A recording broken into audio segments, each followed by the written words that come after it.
আসসালামু আলাইকুম। ক্লাস 7 এর অনলাইন ক্লাসে আজ তোমাদের রিভিশন ক্লাস হবে। তোমরা জেনে গেছো যে তোমাদের 27 তারিখ থেকে পরীক্ষা আছে। 27, 28, 29 এই 3 দিন পরীক্ষা আছে।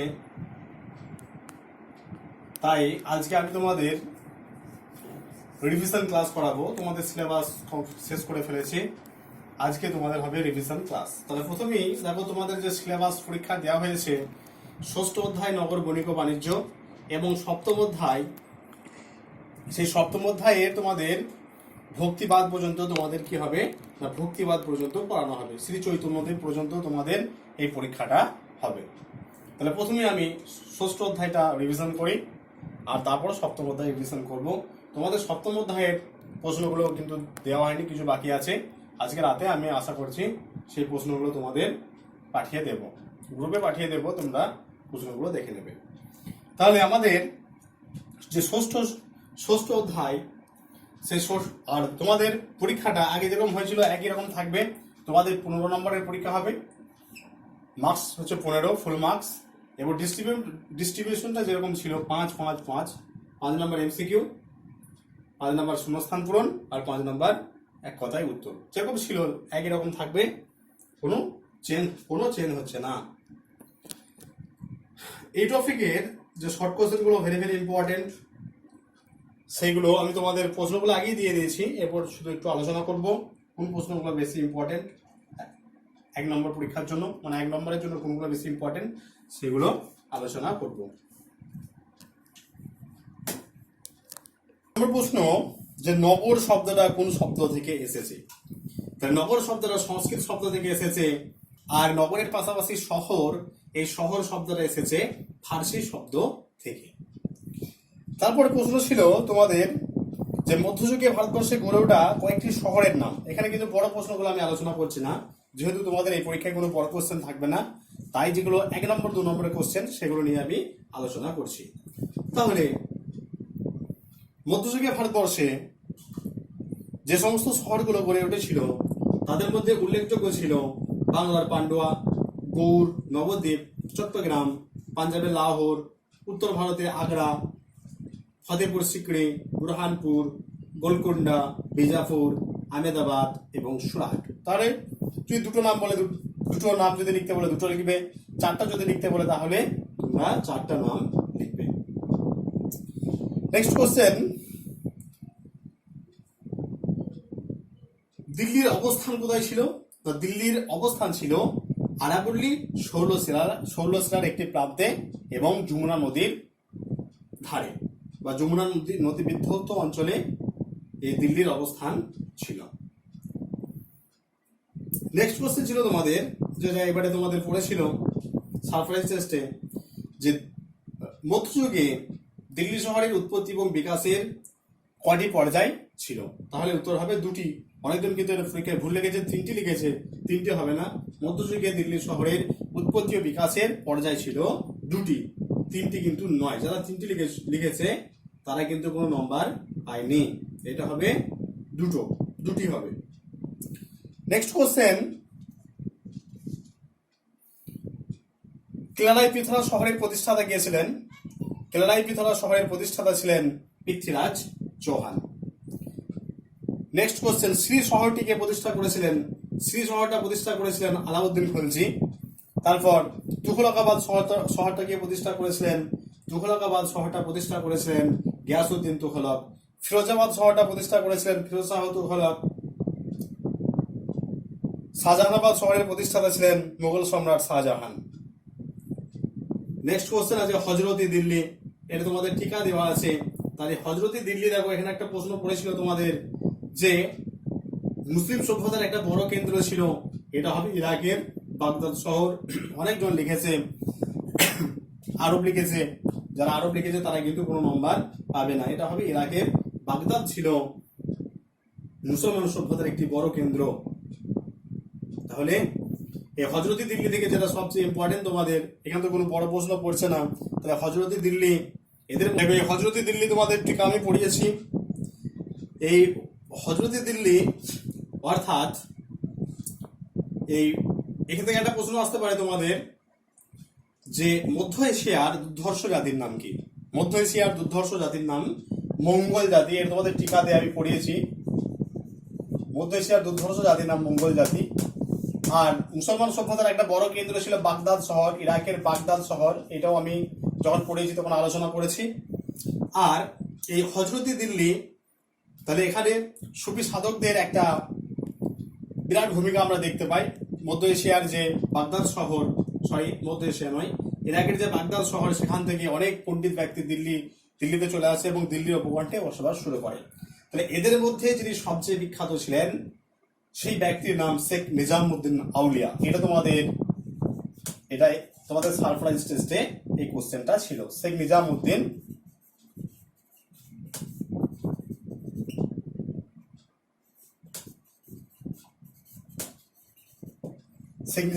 আউলিয়া ছিলেন এই হজরত দিল্লির মধ্যে সবচেয়ে বিখ্যাত সুফি সাধক। আরো একটা কোশ্চেন ছিল তোমাদের, যে দিল্লি এখন অনেক দূরে, হনুজ দিল্লি দূর ওয়াস্ত। হনুজ দিল্লি দূর ওয়াস্ত এই কথাটা কে বলেছিলেন? শেখ নিজামউদ্দিন আউলিয়া। শেখ নিজামউদ্দিন আউলিয়া তিনি কিন্তু এই কথাটা বলেছিলেন যে দিল্লি এখনো অনেক দূরে, হনুজ দিল্লি দূর ওয়াস্ত। নেক্সট কোশ্চেন ছিল তোমাদের, দেখো এবারে পড়েছিল যেটা, যে দিল্লি শহরের প্রধান বৈশিষ্ট্য কি ছিল না? দিল্লি শহরের প্রধান বৈশিষ্ট্য ছিল মিশ্র সংস্কৃতি বা মিশ্র প্রকৃতির। এখানে যেহেতু দিল্লি শহরের যে বারবারন্ত বা দিল্লি শহরের যে বারবারন্ত, সে বারবারন্তের জন্য এখানে বিভিন্ন ধর্মের বর্ণের মানুষ এসে বসবাস করতে শুরু করে এবং বিভিন্ন মানুষের সংমিশ্রণে দিল্লি গড়ে ওঠে। তাই দিল্লি শহরের একটা বৈশিষ্ট্য হলো মিশ্র প্রকৃতি। এরপর তোমাদের প্রশ্ন আছে যে দিল্লি শহরের প্রধান সমস্যা কি ছিল? দিল্লি শহরের প্রধান সমস্যা ছিল জলের সমস্যা। এই সমস্যা সমাধানের জন্য দিল্লির সুলতানরা কি কি ব্যবস্থা অবলম্বন করেছিলেন আমি বিস্তারিতভাবে আলোচনা করেছি। তাহলে হৌজ শব্দের অর্থ কি? হৌজ শব্দের অর্থ হলো জলাধার। এটা শূন্যস্থান পূরণের জন্য খুব ইম্পর্টেন্ট। হৌজ শব্দের অর্থ কি না? হৌজ শব্দের অর্থ হলো জলাধার।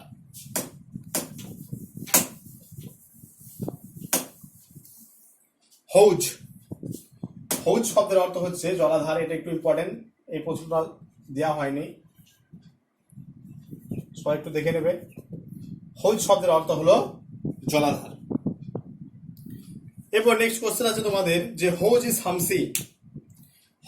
ই শামসি কে খনন করেছিলেন? হৌজ ই শামসি বা হৌজ ই সুলতানি একই নাম, ভালো করে মাথায় রাখতে হবে যে হৌজ ই শামসি বা হৌজ ই সুলতানি এটা একই নাম এবং একজনই প্রতিষ্ঠা করেছিলেন, তার নাম হলো ইলতুৎমিশ। হৌজ ই শামসি বা হৌজ ই সুলতানি। আর এরপর নেক্সট কোশ্চেন আছে যে হৌজ ই আলাই। দেখো আলাই মানে কি? আলাউদ্দিন খলজি। মনে রাখার সুবিধা হবে যে হৌজ ই আলাই কে খনন করেছিলেন? হৌজ ই আলাই খনন করেছিলেন আলাউদ্দিন খলজি। এরপর তোমাদের একটা শূন্যস্থান পূরণ দেওয়া আছে। দেখো কোশ্চেনে একটা শূন্যস্থান পূরণ তোমাদের দেওয়া আছে যে শেখ সেলিম চিশতির স্মৃতিধন্য সিকরি গ্রামে শেখ সেলিম চিশতির স্মৃতিধন্য সিকরি, প্রথম শূন্যস্থানটা হবে সিকরি। এটা একটা আমাকে প্রশ্ন করেছিল। সিকরি প্রথম শূন্যস্থান হবে সিকরি গ্রামে আকবর তৈরি করে নতুন রাজধানী ফতেপুর। দুটো শূন্যস্থান দেওয়া ছিল, ফতেপুর। তাহলে প্রথম শূন্যস্থান হবে সিকরি আর দ্বিতীয় শূন্যস্থানে হবে ফতেপুর। এটা শূন্যস্থান পূরণ তোমাদের কোশ্চেন দেওয়া ছিল। নেক্সট কোশ্চেন আছে যে দিল্লি শহরের প্রধান স্থাপত্য দুটি নাম লেখো যা লাল বেলে পাথর দিয়ে তৈরি। দিল্লি শহরের প্রধান স্থাপত্য দুটির নাম করো যা লাল বেলে পাথর দিয়ে তৈরি।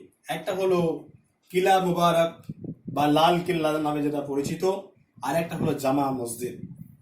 একটা লাল কিল্লা আর একটা হলো জামা মসজিদ, এই দুটো লাল বেলে পাথর দিয়ে তৈরি। নেক্সট কোশ্চেন আছে যে শাহজাহানাবাদ শহরে যে বড় এবং যে সুন্দর বাড়িগুলো ছিল, যেখানে রাজপুত্র এবং উচ্চপদস্থ আমিররা বসবাস করতেন সেই বাড়িগুলিকে বলা হয় হাভেলি। তাহলে শাহজাহানাবাদের শহরে রাজপুত্র এবং উচ্চপদস্থ আমিররা সবচেয়ে বড় এবং সুন্দর যে বাড়িতে বসবাস করতেন তা হাভেলি নামে পরিচিত। নেক্সট কোশ্চেন, মকান ও কোঠি কি?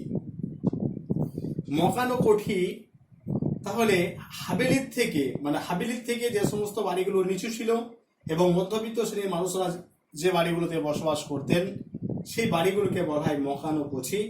আর নেক্সট প্রশ্ন আছে যে কোঠরি কি? শাহজাহানাবাদ শহরের যে ছোট ছোট বাড়ি, সবচেয়ে ছোট যে সমস্ত বাড়িগুলো ছিল এবং যেখানে দরিদ্র শ্রেণীর মানুষরা বসবাস করতেন তাকে বলা হয় কোঠরি। নেক্সট কোশ্চেন আছে শাহজাহানাবাদের রাজপথ কি নামে পরিচিত? না, শাহজাহানাবাদের রাজপথ বাজার নামে পরিচিত, বাজার। নেক্সট কোশ্চেন, যেটা তোমাদের মিস্টেক হয়ে গেছে যে কোশ্চেনটা, সেটা চিরাগে দিল্লি নামে কে পরিচিত? এই কোশ্চেনটা সারা গেছে, আমি লিখে দিচ্ছি, একটু সবাই রিমাইন্ড করে নেবে, লিখে নেবে। দেখো নেক্সট কোশ্চেন, যেটা ইম্পর্টেন্ট কোশ্চেন, যেটা তোমাদের টেস্ট পেপারে থাকে বা প্রশ্ন বিচিত্রায় যে কোশ্চেনটা থাকে প্রতি পেজে পেজে, সেই কোশ্চেনটা মিস্টেক হয়ে গিয়েছিল, আমি লিখে দিচ্ছি, সবাই একটু লিখে নেবে এটা। চিরাগে দিল্লি নামে কে পরিচিত? চিরাগে দিল্লি বা দিল্লির প্রদীপ নামে কে পরিচিত? চিরাগে দিল্লি বা দিল্লির প্রদীপ নামে পরিচিত ছিলেন প্রখ্যাত সুফি সাধক শেখ নাসির উদ্দিন। প্রখ্যাত সুফি সাধক। বাণিজ্য কত রকমের হয় ও কি কি? বাণিজ্য দু রকমের হয়, একটা হচ্ছে অন্ত বাণিজ্য, একটা বহিঃ বাণিজ্য। অন্ত বাণিজ্য মানে যখন বাণিজ্য একটা নির্দিষ্ট দেশের মধ্যে সীমাবদ্ধ থাকবে তখন সেটাকে বলা হবে অন্ত বাণিজ্য। যখন বাণিজ্য একটা নির্দিষ্ট দেশের মধ্যে সীমাবদ্ধ থাকে তখন সেটাকে বলা হয় অন্ত বাণিজ্য। এবং যখন বাণিজ্য একটা দেশের সঙ্গে আরেকটা দেশের বাণিজ্য সম্পাদিত হয়, বাণিজ্য চলে, তখন সেটাকে বলা হয় বহিঃ বাণিজ্য। তারপরে কোশ্চেন আছে মধ্যযুগে ভারতবর্ষে দেশের ভিতরে বাণিজ্যের পরিচয় দাও। এগুলো বড় কোশ্চেন, এগুলো আলোচনা করছি না। নেক্সট কোশ্চেন আছে টঙ্কা ও জিতল কি? টঙ্কা ও জিতল তাহলে এই ব্যবসা বাণিজ্যের সুবিধার জন্য, কর আদায় এবং ব্যবসা বাণিজ্যের সুবিধার জন্য দিল্লির সুলতানরা দু ধরনের মুদ্রা চালু করেছিলেন। একটা হলো টঙ্কা, যেটি রূপোর তৈরি মুদ্রাকে বলা হয় টঙ্কা, এবং তামার তৈরি মুদ্রাকে বলা হয় জিতল। তাহলে টঙ্কা ও জিতল হলো দু ধরনের মুদ্রা। মধ্যযুগে দিল্লির সুলতানরা ব্যবসা বাণিজ্যের জন্য এবং কর আদায়ের জন্য দু ধরনের মুদ্রা তারা তৈরি করেছিলেন। একটা হলো রূপোর তৈরি মুদ্রা, যেটা টঙ্কা নামে পরিচিত, আর একটা হলো তামার তৈরি মুদ্রা, যেটা জিতল নামে পরিচিত। নেক্সট কোশ্চেন আছে কোন কোন জায়গা থেকে ভারতে ঘোড়া আমদানি হতো?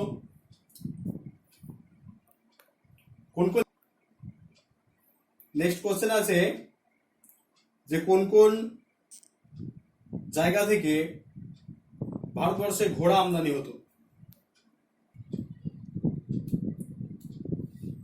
পারস্য এডেন ও ইয়েমেন থেকে ভারতে ঘোড়ার আমদানি হতো। অর্থাৎ ভারতে উন্নত মানের ঘোড়া পাওয়া যেত না, তাই ভারতীয় যারা শাসক ছিলেন, ভারতীয় শাসকরা পারস্য, ইয়েমেন এবং এডেন থেকে ভালো জাতের ঘোড়া আমদানি করত। নেক্সট কোশ্চেন আছে তোমাদের যে সুলতানি ও মুঘল যুগে ভারতবর্ষে বাণিজ্যের প্রবেশ পথ ছিল কোন কোন বন্দর? তাহলে সুলতানি এবং মুঘল যুগে ভারতবর্ষে বাণিজ্যের প্রবেশ পথ ছিল গুজরাটের ব্রজ ও ক্যাম্বে বন্দর। নেক্সট কোশ্চেন আছে সুলতানি ও মুঘল যুগে কি কি আমদানি ও রপ্তানি হতো?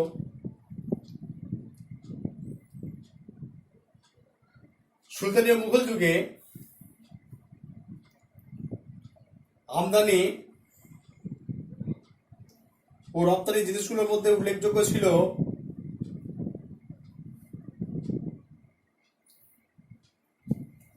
সোনা রূপ,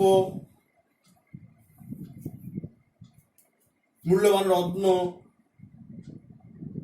ব্রোকেড রেশম,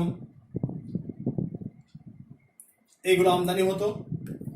আর রপ্তানি হতো বিভিন্ন ধরনের মশলা, কাপড়, দুগ্ধজাত দ্রব্য, মাছ, এই সমস্ত জিনিসগুলো রপ্তানি করা হতো। নেক্সট কোশ্চেন, সুলতানি ও মুঘল যুগে ব্রোকেড ও রেশম কোথা থেকে আসতো? সুলতানি ও মুঘল যুগে ব্রোকেড ও রেশম আসতো আলেকজান্দ্রিয়া, ইরাক ও চীন থেকে। আলেকজান্দ্রিয়া, ইরাক ও চীন থেকে ব্রোকেড ও রেশম আসতো। নেক্সট কোশ্চেন, সরাফ কি? তাহলে সুলতানি এবং মুঘল যুগে আজকের দিনের ব্যাংকের মতো টাকা বিনিময়ের কাজ করতো যে সংস্থা, তা সরাফ নামে পরিচিত। তাহলে এই সরাফ, আজকের দিনের যে ব্যাংক, তখনকার দিনে ছিল সরাফ। এই সরাফরা কি করতো না, টাকা বিনিময়ের কাজ করতো এই সরাফরা। নেক্সট প্রশ্ন হচ্ছে হুন্ডি কি? তাহলে তখনকার দিনের হুন্ডি আর আজকের দিনের চেক। তাহলে সেই সময়কালে, ঠিক আছে, এরপর আছে হুন্ডি। তাহলে তখনকার দিনের হুন্ডি, আজকের দিনের চেক।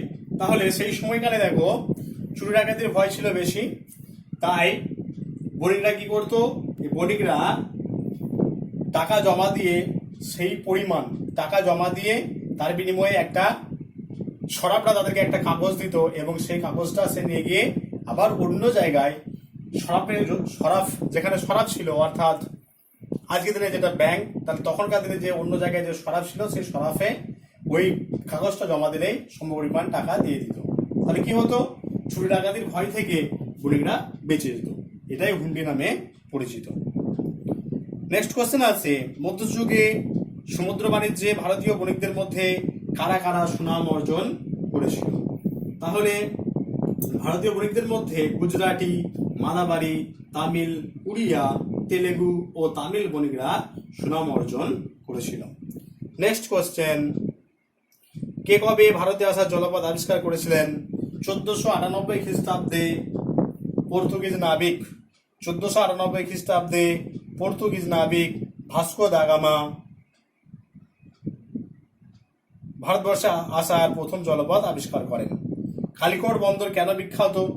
তাহলে 1498 খ্রিস্টাব্দে পর্তুগিজ নাবিক ভাস্কো দা গামা প্রথম কালিকট বন্দরে এসে উপস্থিত হন, এবং জলপথে ভারতবর্ষে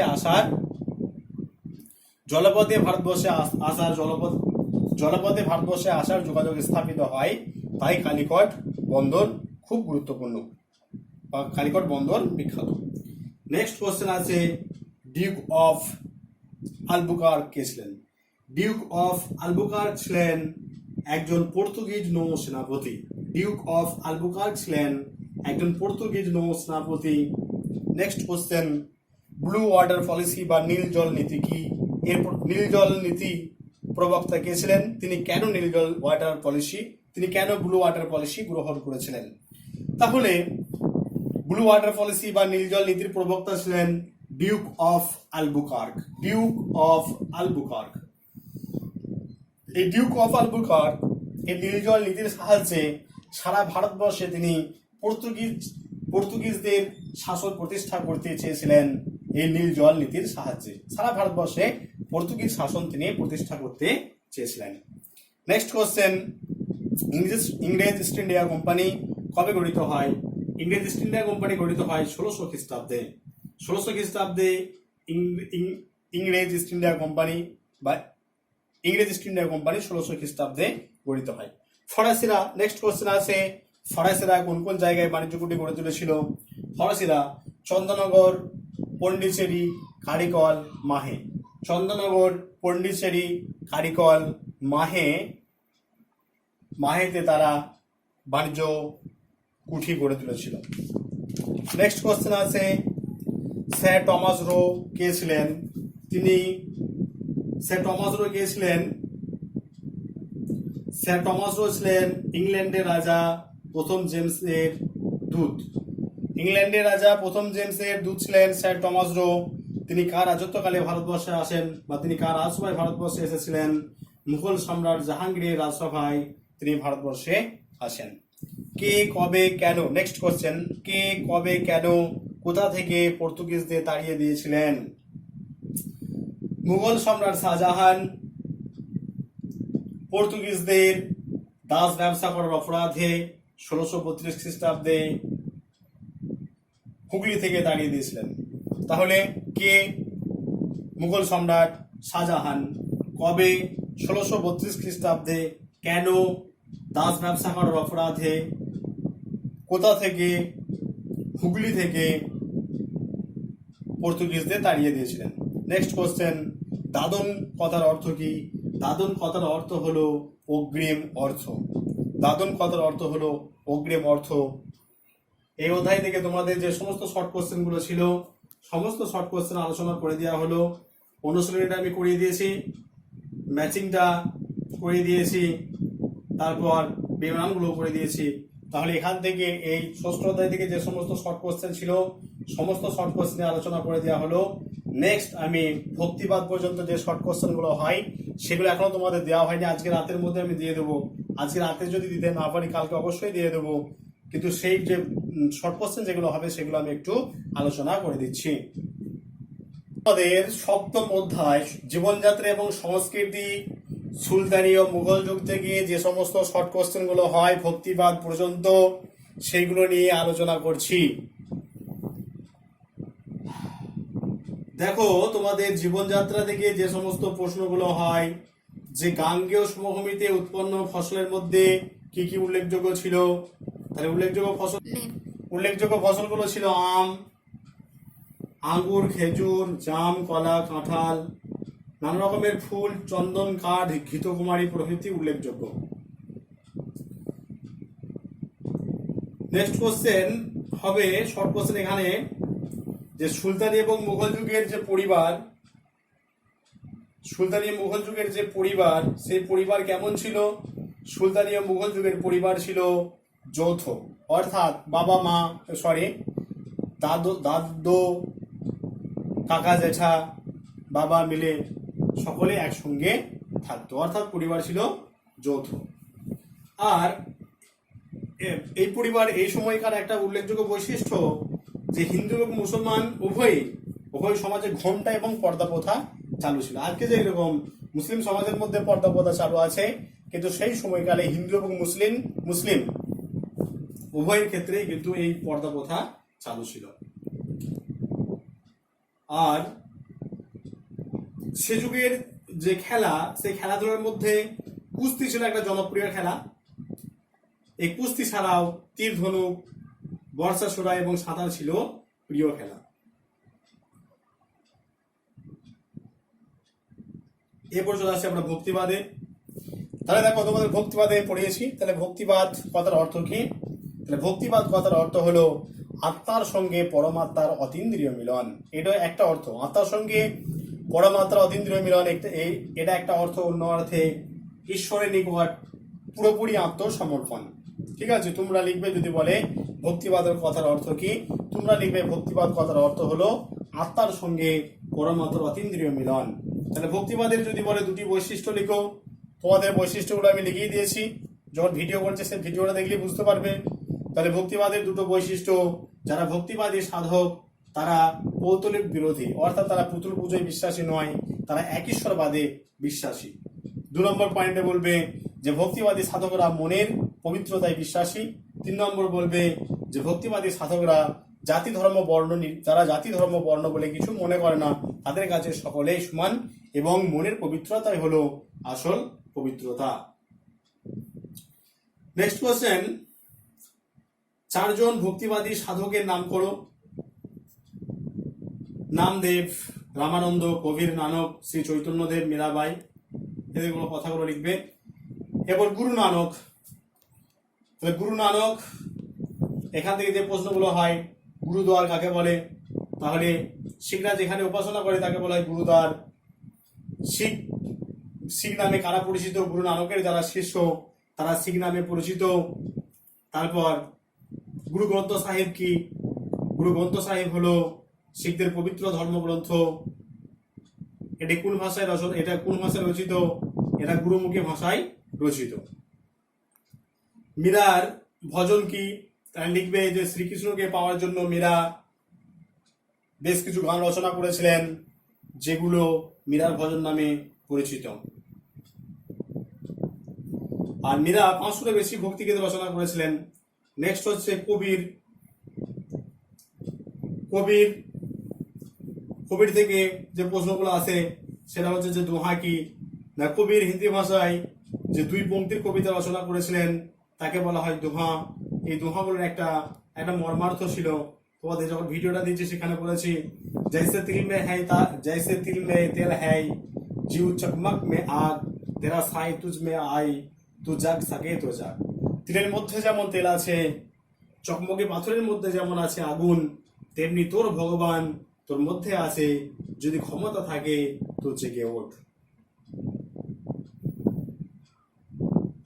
তাহলে এই ভক্তিবাদ পর্যন্ত।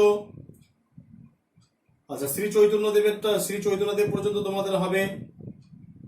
শ্রী চৈতন্যদেবের যে জীবনীকার বা চৈতন্য চরিতামৃত গ্রন্থটিকার লেখা কৃষ্ণদাস কবিরাজ। তারপর এখান থেকে বলেছি সেদিনে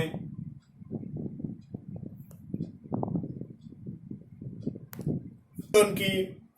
তাহলে কীর্তন শ্রী চৈতন্য দেবের যে ভক্তি আন্দোলন, সে ভক্তি আন্দোলনের একটা অন্যতম ছিল কীর্তন গান। তাহলে ওপর দিকে 2 হাত তুলে হরে রাম হরে কৃষ্ণ বলে বলে তারা যে গান করতো তাকেই বলা হয় কীর্তন। কীর্তন 2 রকম, একটা হচ্ছে নাম কীর্তন আর একটা হচ্ছে নগর কীর্তন। নাম কীর্তনটা ঘরে বসে গাওয়া হতো, আর নগর কীর্তনটা ঘুরে ঘুরে শোভাযাত্রা করে গাওয়া হতো। আর শ্রী চৈতন্যদেবের যে ভক্তি আন্দোলন, সেই ভক্তি আন্দোলনের মূল বৈশিষ্ট্য হলো যে এখানে বিভিন্ন ধর্মের বর্ণের মানুষ এই আন্দোলনে সামিল হতে পারতো। এখানে কোনো জাতিভেদ ছিল না, জাতি ধর্ম বর্ণ নির্বিশেষে সকলেই এই আন্দোলনে অংশগ্রহণ করতে পারতো। তাহলে তোমাদের আমি লাস্ট ক্লাস যেটা করেছি সেটা সুফিবাদ পর্যন্ত পড়িয়েছি, কিন্তু তোমরা ভক্তিবাদ পর্যন্ত পরীক্ষার জন্য পড়বে। রিভিশন করে দেওয়া হলো, নেক্সট উইকে তোমাদের পরীক্ষা। সকলে ভালো করে পড়বে। কারো যদি কোনো কোশ্চেন বুঝতে অসুবিধা হয় সরাসরি ফোন করবে। ঠিক আছে, সবাই ভালো করে পরীক্ষা দেবে, সকলেরই খুব ভালো পরীক্ষা হবে।